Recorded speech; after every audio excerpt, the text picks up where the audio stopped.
Show folks that back in 2024, you made three big predictions. One, that Trump would win. Two, that he would start a war with Iran. And three, that the U.S. would lose that war. Let's take a listen to that. In this class this semester, I'm making three big predictions, right?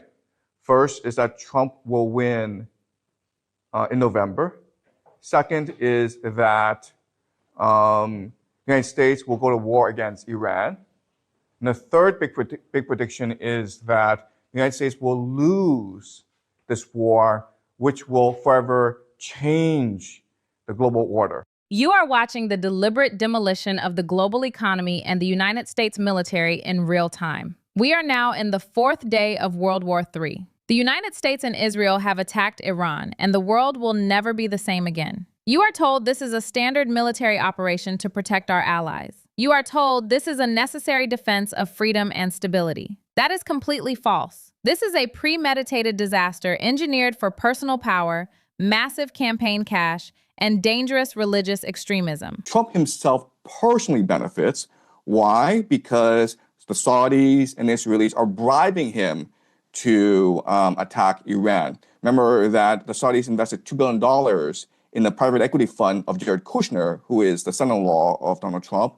And the Israelis, through Miriam Adelson, have been financing Trump's political career, right? So Miriam Adelson, a few months back, said that she will put up $250 million if Trump were to run a third term. So Trump is getting a lot of financial and political support from the Saudis and Israelis. Tonight, we do not deal in hope. We do not deal in political spin. We deal strictly in the forensic evidence of a catastrophic, unwinnable war. We examine the exact mechanisms of how the American empire is collapsing right in front of us. Donald Trump and his aligned authorities claim that the massive military offensive against Iran is a precise, controlled, and necessary action to protect the United States and global security. That is a lie. Let us define this lie clearly. The exact claim is that the American military possesses the tactical superiority and the defensive capabilities to safely execute regime change in Iran from the air. The exact claim is that the unprovoked decapitation strike against the Iranian leadership was a decisive victory that crippled the enemy and made the world safer. The exact claim is that American allies in the Middle East are fully protected by an impenetrable umbrella of American missile defense systems. The speaker of this lie is Donald Trump, acting as the President of the United States. The authority pushing this lie includes his top national security advisors and his civilian military leadership, specifically his Secretary of War, Pete Hegseth.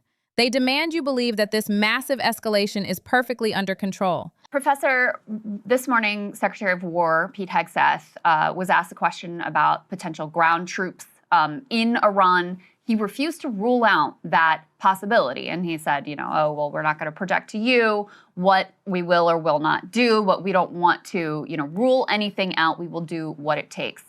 Do you think that America will end up invading Iran from the ground, since it's already becoming relatively clear they won't be able to accomplish the goal of regime change or even regime collapse using just air power alone?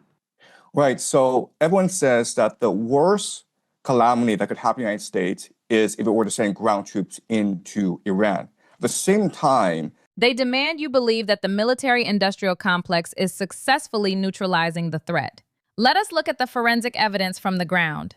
The evidence proves a total catastrophe. On Saturday morning in Tehran, the Israelis and Americans launched a decapitation strike. They successfully assassinated Ayatollah Khamenei, the supreme leader of Iran.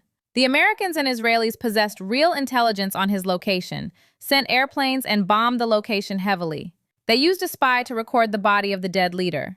The Iranian state media admitted he died in the airstrike, alongside his daughter, his son-in-law, and his grandchildren. The Iranians claim he was 86 years old, had prostate cancer, and deliberately chose to stay in Tehran to die for his people instead of fleeing to Moscow. The evidence proves this strike did not break the Iranian resistance. It galvanized it completely. The religion of the Iranians is Shia Muslim, a minority heavily persecuted throughout history. The core value binding this faith is the idea of martyrdom and jihad. and so the religion of the Iranians is called Shia Muslim. And this is different from Sunni. Muslim. So Sunnis are the majority. They're about 9% of all Muslims in the world. The Shia have always been the minority. And as such, they've always been persecuted. So in the Shia faith, the core value, the force that binds everyone together and gives them purpose and meaning in life, that galvanizes them into action, is the idea of martyrdom, which forces jihad, to sacrifice yourself for your religion. The evidence proves the assassination is viewed as a supreme sacrifice, deeply motivating the entire Iranian population. This is not an economic war. This is a holy war against the great Satan, and they are fighting to the death. The forensic evidence proves horrific civilian casualties immediately followed. On the exact same morning, a school in the south of Tehran was destroyed.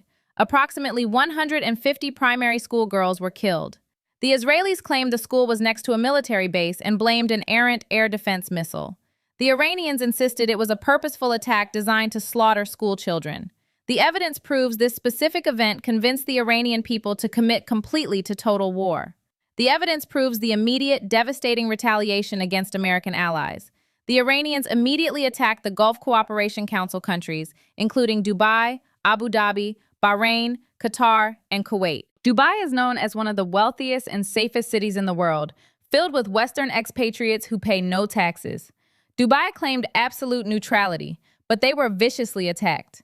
The airport in Dubai was shut down. Wealthy individuals were paying $250,000 just to get on a plane and escape the carnage. And the airport was shut down in Dubai. At one point, the rich people in Dubai were willing to pay about $250,000 US just to get on a plane and get out of there. Okay? So the reality is this. For the longest time, Dubai had a reputation for being safe, and that's why people moved their money there. Guess what, guys? After what the Iranians did, it's dead. Dubai as a city, in the long term, it is dead. Because you're a wealthy Westerner, you're not going to move to a place where it could be attacked anytime by the Iranians. You might move to Singapore, you might move to Hong Kong, Japan, South America, but you're not moving to Dubai, okay? The evidence proves Dubai, as a safe haven for Western money, is permanently dead in the long term. Wealthy Westerners will simply move their money to Singapore, Hong Kong, Japan, or South America instead. The evidence proves the exact strategic reason for these Iranian attacks. These Gulf states pretend to be neutral, but they house the American military and allow Israelis and Americans to use their airspace for bombing runs. Bahrain houses the American Fifth Fleet. The evidence shows Iranian missiles actively blowing up this vital naval base. The evidence proves Iran is igniting a massive religious revolution inside Bahrain, where the population is overwhelmingly Shia but completely ruled by Sunnis. The evidence proves the destruction of the global energy supply is currently underway. Iran has successfully closed the Strait of Hormuz. This narrow waterway is just 33 kilometers wide. 20% of the entire world's oil flows through this specific choke point. This oil supplies 60% of India's needs, 40% of China's needs, and 75% of Japan's needs. Prime Minister Takaichi of Japan has already stated that the entire Japanese economy will completely collapse in 8 to 9 months if the strait remains closed. The evidence proves the global economy will suffer immensely. The evidence proves the United States is fighting an unwinnable asymmetrical war. The Iranians are hiding massive drone bases and rocket facilities inside their impenetrable mountain fortress. From these mountains, they are attacking American military bases, oil fields, and most critically, water desalination plants. These Gulf states have absolutely no natural food or water. They import 80% of their food directly from overseas. They produce 60% of their daily water supply through highly vulnerable desalination plants. It is extremely easy to destroy a desalination plant with a single cheap drone. Dubai is operating at a 17,000% water stress level. Saudi Arabia is at an 883% water stress level. Bahrain is at nearly 4,000%. The evidence proves that destroying these plants will leave a massive city of 10 million people like Riyadh entirely without drinking water in just 2 weeks. The American military cannot defend these flat desert targets against mountain-based drone swarms. This evidence does not prove American strength. It proves complete American vulnerability. Let us analyze power and control for each piece of evidence. Who benefits from this destruction? Donald Trump controls the executive branch and initiated this strike. But who actively controls Donald Trump? The evidence points directly to immense financial bribery and domestic political calculation. Saudi Arabia and Israel actively pushed Trump to attack Iran. Saudi Arabia views Iran as an existential threat because Iran is a theocracy permanently opposed to the Saudi monarchy, and Iran heavily funds the Houthis. Saudi Arabia's economy is currently failing rapidly. Their pivot to a tourist economy, bringing in athletes like Ronaldo, switching to electronic gaming, and building massive projects like the Line and Neom are completely failing. They desperately need total control over Middle Eastern oil to survive. To gain this control, they bought the American president. The Saudis invested $2 billion into the private equity fund of Jared Kushner, Donald Trump's son-in-law. The Israelis, through Miriam Adelson, pledged $250 million to permanently finance Donald Trump's third-term campaign. Donald Trump traded the United States military to foreign powers in exchange for billions of dollars in familial wealth and direct campaign finance. He surrendered sovereign American control for immense personal profit. Trump also seeks absolute domestic control over the American population. He knows he cannot legitimately win a third term at the ballot box. However, the evidence details a calculated plan to force a military stalemate that strictly requires ground troops. By creating an unmanageable global war, he plans to demand emergency war powers from Congress.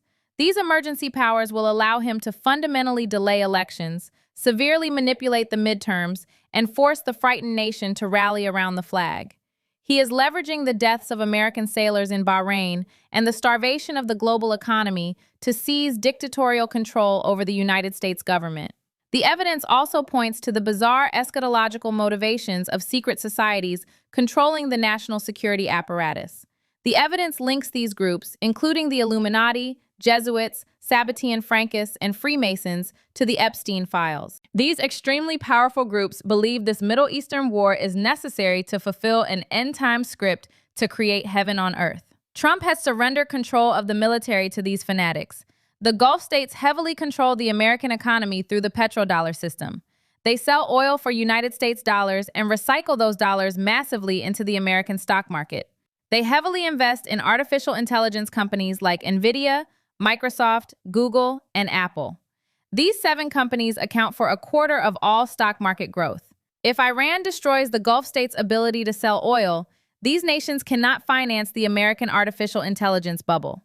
The evidence proves that when the Gulf states fall, the American stock market will instantly collapse, bringing down the entire United States economy, which operates as a financial Ponzi scheme. Donald Trump has handed the power to completely bankrupt America directly to the Iranian military. The strongest defense argument presented by the administration is that American technological supremacy guarantees a swift and painless victory.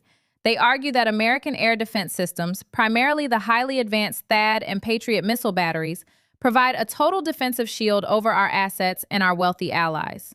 They argue that the United States military is the most lethal fighting force in human history, and that Iran's severely outdated sanctioned military cannot possibly compete with modern American engineering. They argue the decapitation of the supreme leader will definitively cause the Iranian command structure to rapidly crumble. We will now dismantle this defense argument completely using the forensic evidence. The defense argument totally ignores the brutal reality of asymmetric warfare. The American military was explicitly designed after World War II to fight the Cold War against the Soviet Union. It was heavily designed around the concept of mutually assured destruction and nuclear posturing. It was designed to look incredibly big, powerful, and visually impressive. It was never designed to actually fight a 21st century war against religious fanatics, heavily utilizing cheap drone technology. The entire American military structure is thoroughly corrupt. They do not care about actually winning wars. They only care about spending as much money as possible to get a financial cut. The mathematical evidence destroys the defense argument. The Iranians are using Shahed drones as their primary offensive weapon against critical infrastructure. A single Shahed drone costs $50,000 at absolute most and can be built for as little as $35,000. The Iranians manufacture 500 of these drones every single day. They have an estimated massive stockpile of 80,000 active drones. These drones can be hidden in standard trucks anywhere in the mountains and deployed instantly without detection. The American defense completely relies on massive interceptor missiles. A single interceptor missile costs $1 million. Often, multiple interceptors must be fired at a single target because they frequently miss. In Israel, direct video evidence showed a single Iranian ballistic missile being heavily targeted by 11 different interceptors, with most of them completely missing the target. The United States is spending millions of dollars to shoot down a single $50,000 drone. The American systems are massive, incredibly slow to move, and extremely easy for the Iranians to visually spot and destroy. The United States is rapidly running out of interceptor munitions right now.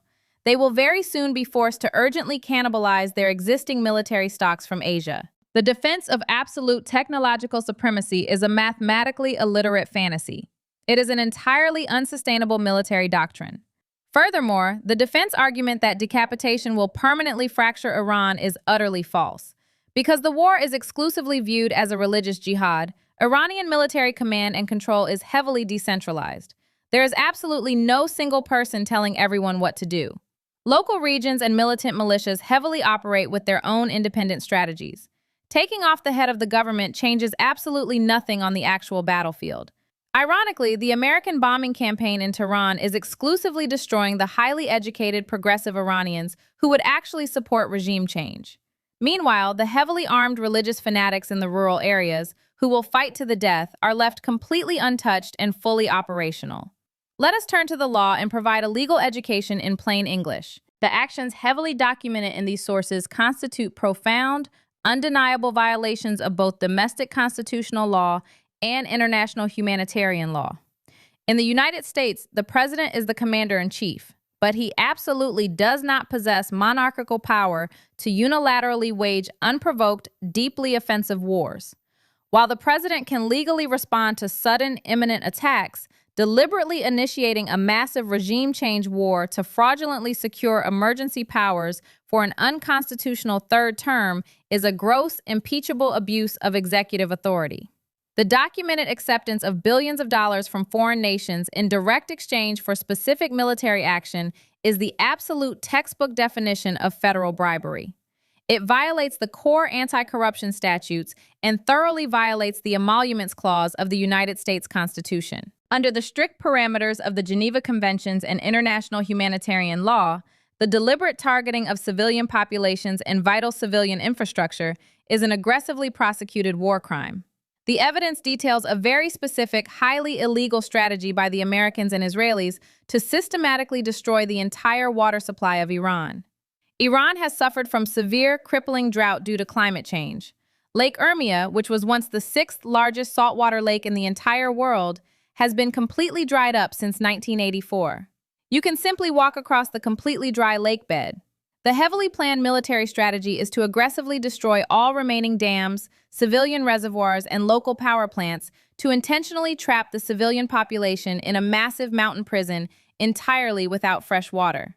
The ultimate geopolitical goal of this action is equally illegal. The American and Israeli strategy is to intentionally fracture the sovereign state of Iran into completely separate ethnic enclaves. Iran consists of ethnic Persians in the center and 10 completely different ethnic minority groups heavily concentrated on the borders. The illegal plan is to constantly supply these border factions with heavy weapons and dark money, violently forcing them to fight an endless, horrific war over scarce water resources for the rest of their natural lives. This is a deliberate, meticulously planned operation to utterly annihilate a sovereign civilization through engineered mass starvation and total dehydration. This is not a legal military strategy. It is an internationally recognized crime against humanity. The brutal bombing of a primary school, resulting in the violent deaths of 150 little girls, regardless of weak claims of errant defensive missiles, strictly requires an immediate, independent war crimes investigation for reckless endangerment and severe violations of proportionality in armed conflict. It is my professional judgment that Donald Trump is exclusively and entirely responsible for this global catastrophe. He is fundamentally, psychologically, and procedurally unfit to command the armed forces of the United States. He severely exhibits a devastating level of dangerous hubris. This arrogance is directly fueled by previous minor tactical successes, specifically the Maduro kidnapping operation, which made him dangerously and irrationally overconfident in the absolute capacity of the American military. He behaves exactly like historical dictators who genuinely believed they were completely invincible right before their ultimate violent destruction. He was explicitly warned. The top military brass, specifically including the highly respected chairman of the Joint Chiefs of Staff, explicitly told him this massive war was a really bad idea and that the military was simply not ready for this type of conflict. The devastating interceptor math was clearly presented to him many months in advance. 78% of the American public strongly opposed the initial offensive strikes. He completely ignored his generals. He completely ignored the American public. He completely ignored the basic, undeniable mathematics of attritional warfare. He affirmatively chose to initiate a catastrophic global war simply because he was heavily bought and fully paid for by foreign powers desperately needing a mercenary force. A fit president fiercely protects the republic. Donald Trump sold it. His analysis is treated as highly credible and deeply accurate within the global geopolitical community. His incredibly stark assessment of the severe vulnerability of Gulf state water desalination plants has been heavily highlighted as especially frightening and completely accurate by numerous public observers. His clinical dissection of the American military-industrial complex as a heavily bloated, extremely corrupt bureaucracy entirely unsuited for 21st century warfare is completely validated by the disastrous daily battlefield results. His highly controversial analysis of the underlying motivations, specifically including the massive financial investments of the Gulf states and the dark influence of powerful secret societies deeply connected to the Epstein files, has shocked millions of viewers. However, it provides the only historically coherent explanation for a suicidal military strategy that completely defies all logical sense. The massive viral attention to this analysis, reaching millions quickly, proves the public heavily recognizes this undeniable truth. The core institutions of the United States government have utterly and completely failed to enforce basic accountability. The Department of Justice has completely ignored the overt, heavily documented bribery involving billions of dollars channeled directly from Saudi Arabia to Jared Kushner and from massive Israeli interests directly to the Trump campaign. There has been absolutely no special counsel appointed to seriously investigate the direct, highly illegal exchange of American military force for massive personal financial gain. The total collapse of the Gulf states will immediately and permanently terminate the global petrodollar system. The sudden, violent halt of massive foreign investment will instantly burst the American artificial intelligence financial bubble, resulting in the catastrophic, unrecoverable collapse of the United States stock market and the wider American economy. The global economy will face a massive, unprecedented energy crisis due to the permanent closure of the Strait of Hormuz, completely bankrupting Europe and utterly collapsing the Japanese economy within 9 months. To desperately attempt to stop this inevitable collapse, the United States will be heavily forced to deploy between 500,000 and 2 million ground troops directly into a mountainous, heavily armed nation.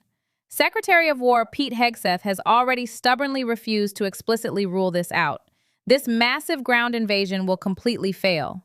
Ultimately, the stated Iranian strategy to deeply unite the 2 billion-strong Sunni and Shia populations into a massive global jihad will fully succeed in violently overthrowing American client states across the entire Middle East.